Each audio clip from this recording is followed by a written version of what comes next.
It's noon here in Ventnor City, New Jersey, and our nation's capital, Washington, D.C., and this is CarEdge Live for Monday, August 25th, with your hosts, me, Ray, here in, Ventnor City, and Zach, having trouble with his curls today, in Washington, D.C., ladies and gentlemen. How are you today, handsome? Doing pretty good. Yeah, I wish I was having a better hair day, but they come and they go. Today's show is brought to you by us, CarEdge.com. It's the end of August, folks. We're going to be talking later this week about the best time to buy a car. And obviously, if you've been following this channel long enough, the end of any month is when you can get the best deals. Our team is working their butts off right now with our negotiation expert service and our full concierge car buying service, both 20% off for a limited time. Take advantage of that back at CarEdge.com. Really, really, really proud of the work that our team does there. 6 years, folks, we've been working on CarEdge. Please take advantage of this promotion. Dad, go ahead before we turn to our number one story. No. I was just, it's almost 6 years, damn it. Pretty crazy. Let's start here, Dad. Honda sending a wake-up call to the auto industry, and we're also going to tie in with the broader recall-mageddon that is the year 2025. NHTSA is probing Honda for more than 1.4 million vehicles over engine failures, Dad. What the heck is going on here at Honda?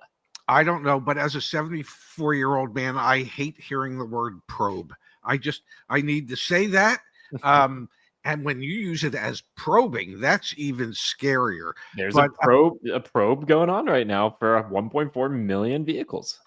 Which, by the way, is a lot of vehicles that could have connecting rod issues that, if the issues come to fruition, I could just destroy the engine completely.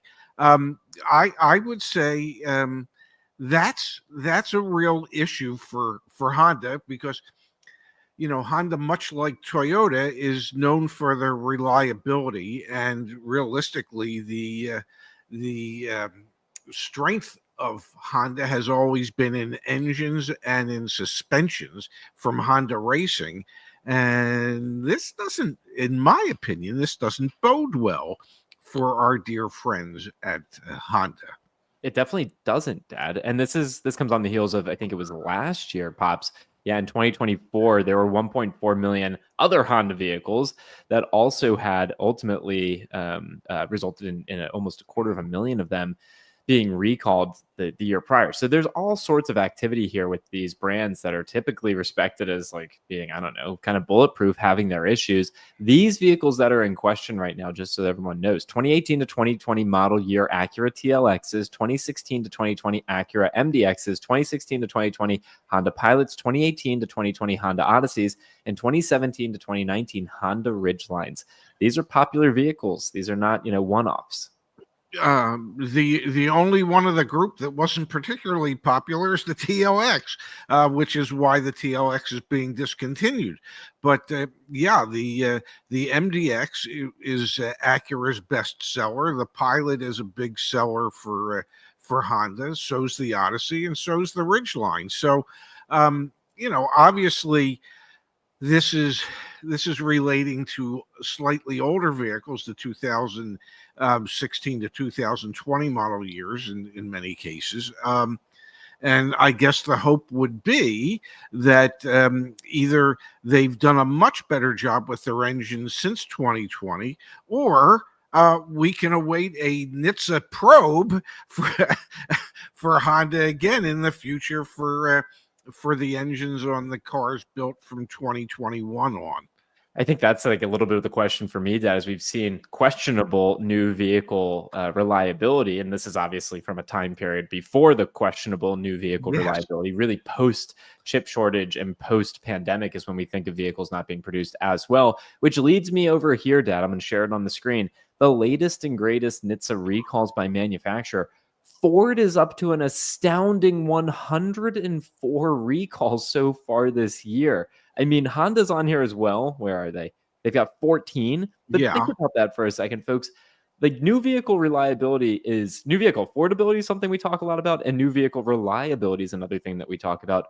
Ford with 104 recalls so far this year, Honda with 14, but likely or potentially is another one coming on the other side of this probe. Dad, 104 recalls. What do you make of that? Well, the prior to this, the record for the number of recalls in a given year was held by GM, and it was 72. Mm-hmm. We are, I'm not good at math, but at least 32 recalls ahead of that, and we ain't even in September yet. Okay, so we're at 104 recalls in less than 3/4 of the year. This is crazy. These are staggering numbers, and I know that Ford will say, "Well, we realize that there's some issues, and we're being proactive, and that's why there's so many, and because we want to take care of our customers." That's great. That's great. It's all crap. It's all BS. It's all corporate speak. Okay, you build vehicles that fail way too often and way more often than they should, and you are forced as a manufacturer to bring them back and repair them, so that you're just not absolutely ripping your customers off. This speaks volumes to the problem that Ford has had for the longest time when it comes to quality control and the quality of the vehicles that they build. And I don't know how many vehicles those 104 recalls cover, but my guess it's more than the 1.4 million engines that Honda's getting probed about. Let's take a peek, Dad. Let's take a peek. I mean, this is what's kind of nice about what NHTSA provides here. We can search by manufacturers. We'll choose Ford Motor Company. All right, so now we've got all 104, and let's look here. Let's go down below. So we can sort this by when the report was received. So now here are all the August ones. I mean, 21,000 vehicles on a recent one. This is for, what does that say? Headlights. Headlights may fail. Parking lights impacting another 18,000 vehicles, 102 vehicles. There's what is this? Window. Man, they don't make it easy here. I'd have to actually click into the recall. Window automatic reversal system malfunction. Another one for parking lights. Here's Dad. We've got a recall of one vehicle for a blink instrument panel.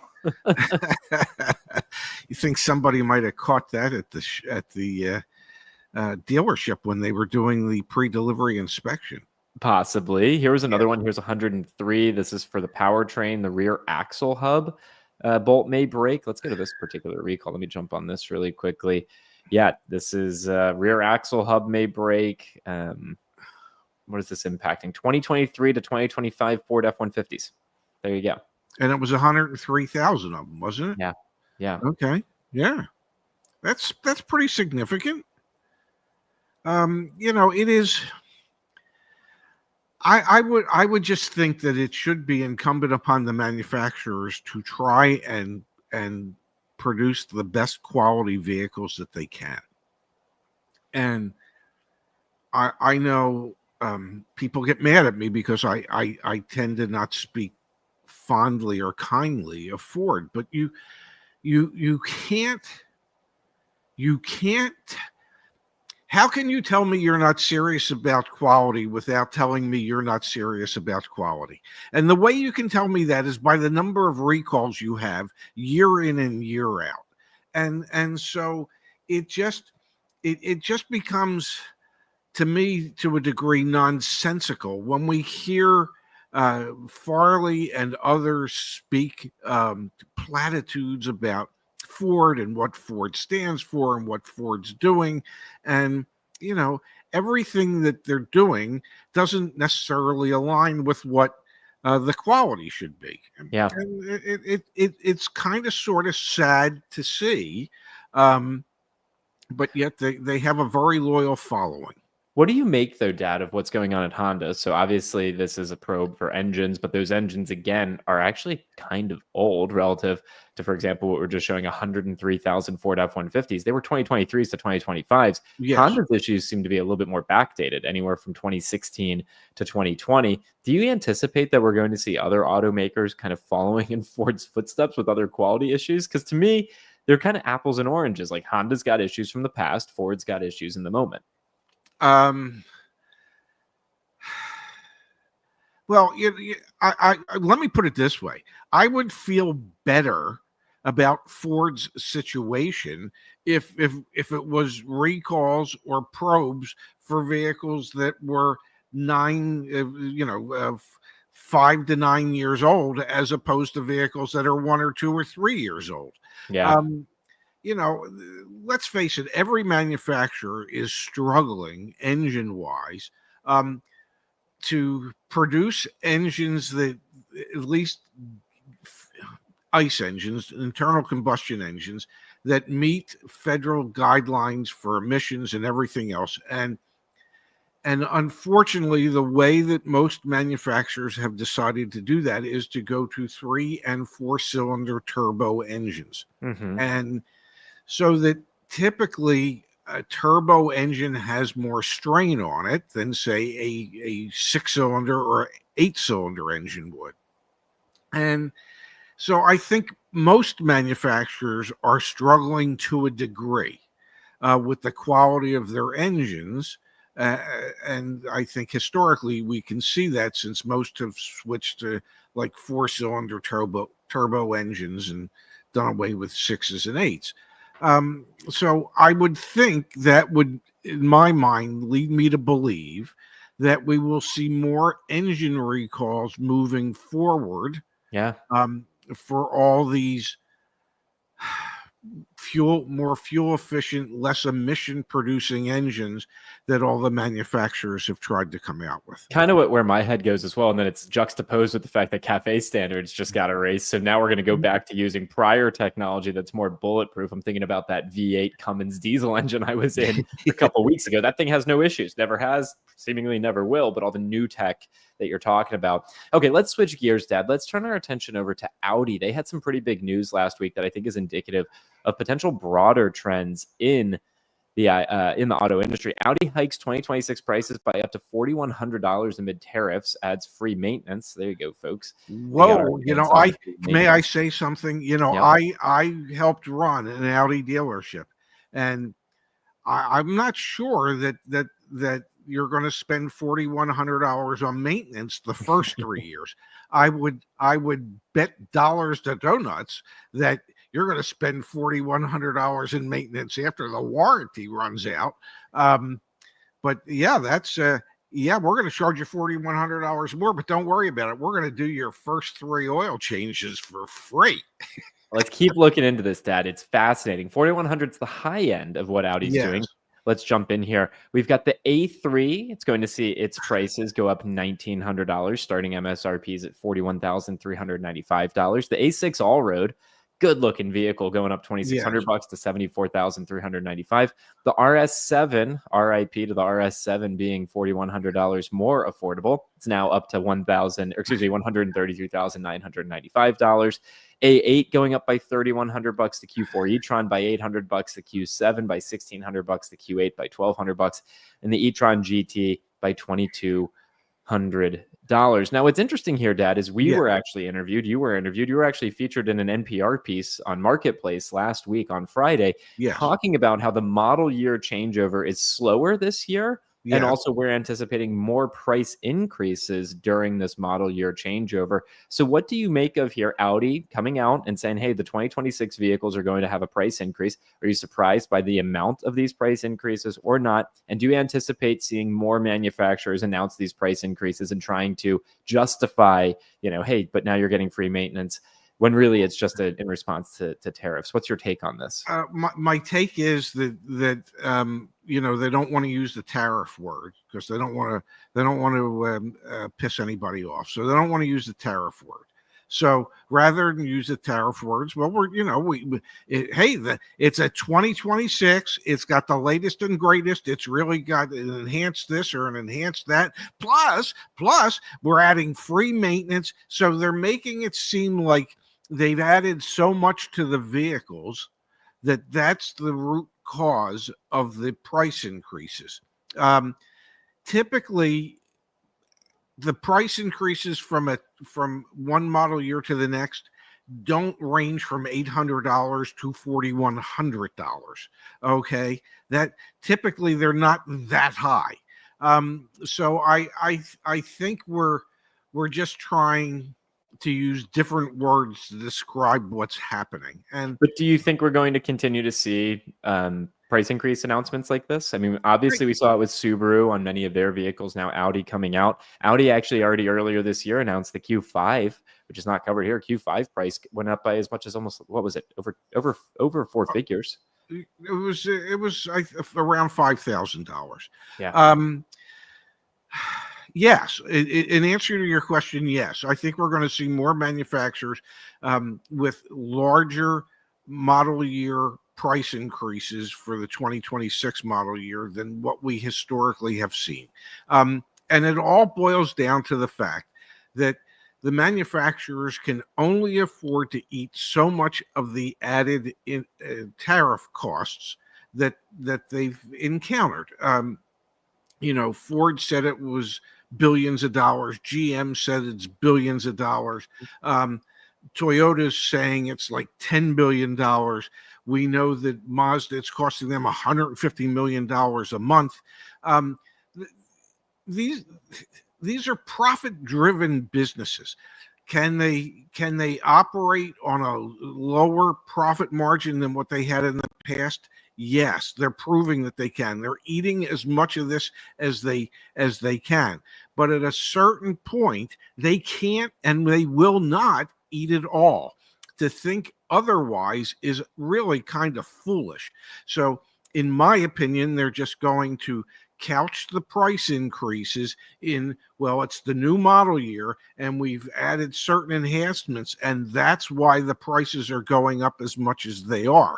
The real dilemma for all these manufacturers is how to do this and still make affordable vehicles. Because we know there's an affordability issue, and you can't keep raising prices and take care of that affordability issue. Now, obviously, the hope to some degree is that the Fed will lower interest rates next month, and so we'll see lower auto rates in the future. So perhaps the lower interest rate will mitigate some of the price increase, at least monthly payment wise, for a lot of buyers. There's a lot currently riding on exactly that, on interest rates coming down. And for some context here, folks, Toyota, they announced that they were going to raise their prices on average $270 across their lineup for the new model year. Honda, for the Civic, increased the price by $345.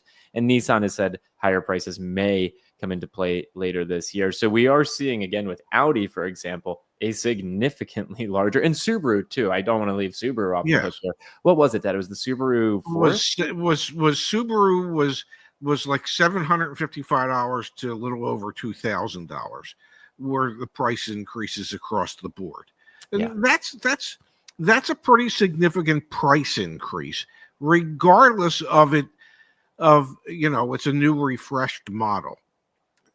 I get it. I remember back in the olden days when I was with Acura, and they refreshed the TL, and in that, when they refreshed that in 1999, they actually lowered the price by $4,000 or $5,000, and they increased the level of standard equipment significantly. So it is possible, when there aren't external pressures, to actually update and enhance a vehicle while lowering the price of it.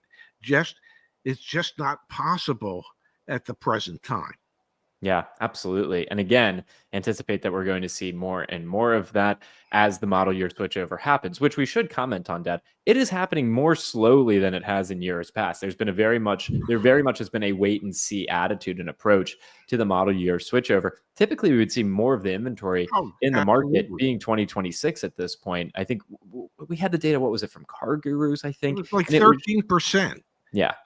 And we still have a ton of 2024s out there for many brands like Mitsubishi, Ram, Jeep. So there's a very, very, very different kind of go-to-market strategy happening right now for the 2026 model year. And I think as more time happens and these tariffs don't go away, you will see more announcements like we saw from Audi saying, hey, prices are going up, or announcements similar to Subaru, prices are going up and by a significant amount. From Matthew earlier in the show, Dad, appreciate seeing you here, Matthew, as always. An Audi A6 all-road is $75,000. That was the starting MSRP.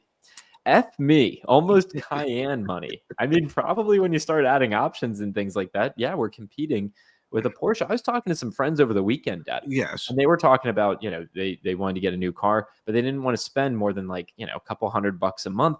They remember back in the day, if I was going to spend $750, $1,000 a month on a car, I'd want like a Porsche 911. Like, it's absurd when you go into the market to buy a car and you haven't been, I don't know, in 4 or 5 years. It's a totally different ballgame. There's always been, as long as I had been in the car business, there has always been sticker shock. I mean, people are just amazed at the price of things. Yeah. Sticker shock today is like you need one of those cardiac arrest things to attach to somebody's chest when they walk into a showroom and they see what the price of vehicles are. When we were at the Detroit Auto Show, and that was a year and a half ago or 2 years, 2 years ago, it'll be 2 years next month. We're in the business, and we were literally flabbergasted at the price of vehicles that they had on display. It is so somebody who hasn't been in the market since, I don't know, 2018, 2019, maybe even 2020. When they get back in the market today, I'm telling you, somebody's going to have to resuscitate them, because it is just staggering how pricey vehicles have gotten. When you showed the Audi numbers, the A3, it's their entry-level car, starts at 41 large, okay, for their entry-level car. Now, I understand that they consider themselves a luxury brand akin to BMW and Mercedes-Benz, except like they're the redheaded stepsister of those three. And the A3, I mean, it's a nice little car. It ain't worth 41 grand. So it's just staggering when you look at the prices today and what people are going to face when they walk into a dealership. And I think when we see an announcement like we saw from Audi, it needs to be couched in this data from Car Gurus. This is back from July. But we are only at, to your point, at 13% of the model mix right now being 2026's. Most, 82% of inventory are 2025s, and 5% are 2024s or older. And you can see here, Dad, some brands, in particular, Honda, they have the most inventory that are 2026s on dealer lots right now. They're number one here, with almost half of their inventory being 2026s. And that leads me into a really interesting comment, which is, I just posted this over on X, that this is one of the deals that our concierge team was able to recently secure for one of our customers. They are taking advantage of our 20% off promotion. And look at this, Dad. This is on a 2026 Honda Passport. We're talking about maybe overly inflated MSRPs yielding really big dealer discounts. This is a $7,500 dealer discount. MSRP of $57,970, selling price of $50,368.57. Yes, Florida, they're adding a $1,200 dock fee back in. But even and a $400 processing fee. There is $1,600 in make-believe fees, ladies and gentlemen. But that's not the point here, Dad. The point that I want to hammer home is that this is a brand new 2026 Honda Passport that has an inflated price, $58,000 for a Honda SUV. And again, Honda is the manufacturer that has the most number of inflated price 2026 vehicles on the road right now. And it's yielding dealerships giving, you don't want to call it a $7,500 discount because they add $1,600 back, a $5,400 discount, which is a 10% off of MSRP discount on a brand new vehicle. That's like Stellantis type crap that we see. You know what I mean? Like, to me, this is uber fascinating for the dynamics of what's going on in the market. Well, it is. I mean, that's a hefty discount, and that would be a discount that if somebody shopped it, say, in Georgia, they wouldn't be able to get that same discount because the dealer in Georgia probably doesn't charge $1,600 in processing and dock fees, because those are just pure profit. So you have to, you really have to look at the size of a discount and then compare it to the size of processing and dock fees. Of course, that I didn't bring it up in service of that. I brought it up in service. I understand. Yeah, take a second. Stick with me here. I just wanted to say that as a warning to people out there, because you can get hung up on the size of the discount, and when there's other factors involved. That's why I believe you and I always remind people to get the out the door number with the breakdown of all the fees. So that's what you want to shop against. But yes, I understand what you're saying, that these overpriced vehicles are yielding much larger discounts than they have in the past in order to be able to sell them. But just between you and me, who the hell in their right mind's looking at a $58,000 Honda Passport?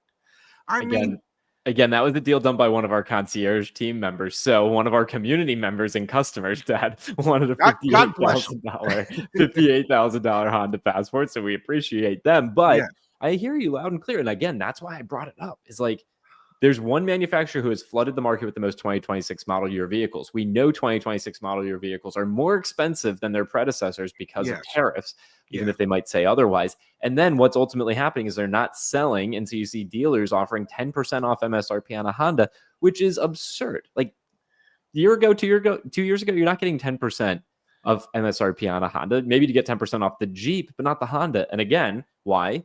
Because they're not selling at $70,000 or $60,000 price points. 4 years ago, you would have probably paid a $10,000 dealer market adjustment to have the privilege of being able to buy one when there was a dearth of fine Honda available vehicles. Yeah, so there you go. Times certainly are a change. And Matthew, appreciate the contribution. Again, thank you, sir. I'm old enough to remember a $75,000 Porsche 911, and I'm not that old. Yeah, I know, right? Again, prices just going crazy. Missed Pops at the Lake Tahoe Open Swim yesterday in the rain and thunder. Had to be brisk, lest I get blitzed. There you go, Dad. Why weren't you swimming in Lake Tahoe yesterday? And you can verify this. One of my favorite places on the planet is Lake Tahoe. We used to go up there every summer. I love it up there. I'm here at the Jersey Shore. I got the ocean. I got the bay. What the hell do I have to schlep all the way out to Lake Tahoe so I can go swim in some ice cold water? I don't think so. But if I lived there, it'd be a different story. Pops, let's answer Cyan's question. What's a good discount off MSRP on a new 2026 Kia Sportage? Trying to negotiate down the OTD price using your best practices and data on CarEdge. So here's what we're going to do, folks. It's a friendly reminder that right now we're offering 20% off for the end of our month. Insights, CarEdge Insights, and our car buying services. Check it out at caredge.com. I'm going to click on Shop New. Bear with me for a moment here. I've got my zip code set to Scottsdale, Arizona, so we're going to roll with that. We're going to do Kia. What was it, Dad? Kia Sportage? I think so. Okay. Give me a second here. Sportage. We don't need to look nationwide. We can look within 50 miles of where I currently am. Could we look at what others have paid through our research tab? No, I'm going to do it this way. Is that okay? Yeah, no, absolutely. There's multiple ways to do it. Yeah. Depends on the trim. But I'm going to go ahead and just click on this first one here. So a couple things I'm looking at. First thing I'm looking at is what was the dealer's invoice price? Just a good data point for me. We've got a target discount range. So this is the dealer discount that we're suggesting is anywhere from $500 to $1,500. And then to my dad's point, if I scroll down here, I can see what other CarEdge customers have gotten. So here's a used one, not super helpful. We've got a new 2025 in Florida that got $1,500 off through our concierge service. Here was a 24 in Maryland that got $2,000 off. Another 24. Another 25 got $1,000 off. Another 25 got $500 off. So there's some good data here that you can use to help inform your discount. But I'm saying, yeah, anywhere between $500. I don't think we got $33,000 off. Maybe a little fat finger going on there. But I'd say anywhere between, where was it? 519 and 1446. I'm feeling like that's a pretty good answer for Cyan, Pops. Yeah, shoot for around $2,000. All right, I'm good with shooting for $2,000 too. It's a little higher than what we're saying, but you got to start somewhere, and maybe you work your way down. Something like that. You're not going to go in and go, "Hey, I'd like 500," and then get yourself to $2,000. Yeah. You got to do the same thing the dealers do, and that is you can't get what you don't ask for. So the dealers always ask high, and you as the customer, you need to do the same thing. You say, "Well, I've done some research, and I don't know. I'm thinking that the discount should probably be somewhere between $200 and $2,500. How can we get there?" And then the dance starts. And again, you can use all the services, tools. We got the AI. We haven't even talked about that today. So check it out, Cyan, and I'm certain we'll be able to help you out. Pops, let's call it a show for today. Huge thanks to our community who keep supporting us. Thank you to everyone who's taking advantage of our promotion right now. If we've helped you out in any way, obviously we appreciate when you subscribe and you share. We've got Core Guy here keeping us on for a moment, which we appreciate. Pops, thank you, Core Guy. I bought my nephew a $700 manual 2006 Honda Civic and taught him how to drive it this weekend. When's the Zach Learns to Drive a Stick video dropping? You're here in DC next week, Pops, or 2 weeks from now. What are we doing? We going to make it happen? Well, if you can figure out where we can get our hands on a stick a manual transmission car, I'm willing. I want to learn how to ski. I want to learn how to drive manual. But we leave it to just those two right now. I want to learn how to ski and drive manual. So let's make it happen, Pops. Let's go. Let's go. Wouldn't it be fun to learn how to drive a manual while you're driving to the slopes to ski? Yeah. No, I'll be in DC from the 9th to I'm coming back on the 13th. So, Wednesday the 10th, Thursday the 11th, Friday the 12th, you can line up a manual transmission. I will film it along with you. And we will let people live vicariously through your struggles with the clutch and and the gears. It'll be fun. Stay tuned, folks. All right, Pops, let's do it all again tomorrow. Absolutely. I'll be here. All right. See you guys. Thanks so much. Yep. Thank you. Love you.